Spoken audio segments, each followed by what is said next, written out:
We begin today with our first assessment of how President Trump and his policies are doing just 3 weeks into his second term. Good old Margaret Brennan, the liberal hack at CBS. Look how sad she looks as she's about to make this report. She is not going to be happy with these numbers. I'll tell you what, we haven't checked in on her since election night. Remember how sad she was then? He has told his supporters, we will fix it. We'll bring in a golden era. I think we have to all take time to digest this. We're doing it in the moment, but I don't think we are all quite grasping the gravity of sending Donald Trump back to Washington with the word you used, Nora, a mandate. It's not just the man. It is a mandate. They have control in a significant way of Senate and possibly the House. We may not know that definitively for a little bit of time, but this is a really interesting message being sent by the electorate tonight. I think we have to all take time to digest this. We're doing it in the moment. Our CBS poll finds that a majority of Americans, 53%, approve of the job he's doing.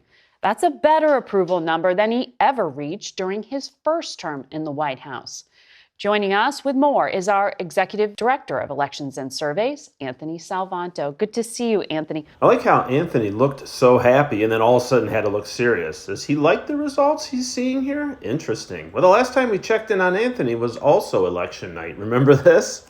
Welcome back to CBS News Election Night headquarters in New York. It is now 1 a.m. in the East, 10 p.m. in the West, and polls are now closed across all 50 states. I was just reminiscing today about election night, that glorious night. And this guy, I remember him and that face he was making looking at the camera after they had called the first two battleground states of North Carolina and Georgia for Trump, and they were starting to analyze Pennsylvania. This guy's face just said it all. You could tell he knew this night was slipping away quickly, if not completely already had slipped away for Kamala. I just can't help but watch this clip over and over. Enjoy.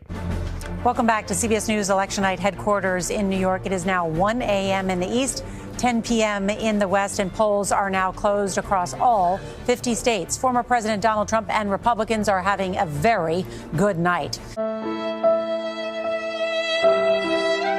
Salvanto. Good to see you, Anthony. What's driving this? I will keep it simple, Margaret. He is doing, in the eyes of the public, what he said he would do in the campaign. There's political value in that. In fact, 70% of people say he's doing what he promised. That's whether they approve of him or not. Now, there's another part of this that continues over from the campaign. There were words that he was described as being tough, being energetic. And he still is today in big majority numbers. So as people take a look in these first few weeks, there's been a lot of activity. They're getting that general sense of governance, and that's being reflected in these early numbers. So that's perception. What about the actual policies? Well, let's start with the ones that are popular. And again, these echo a lot of what we saw in the campaign. The idea of deporting those in the country illegally continues to be popular. We saw that in the campaign.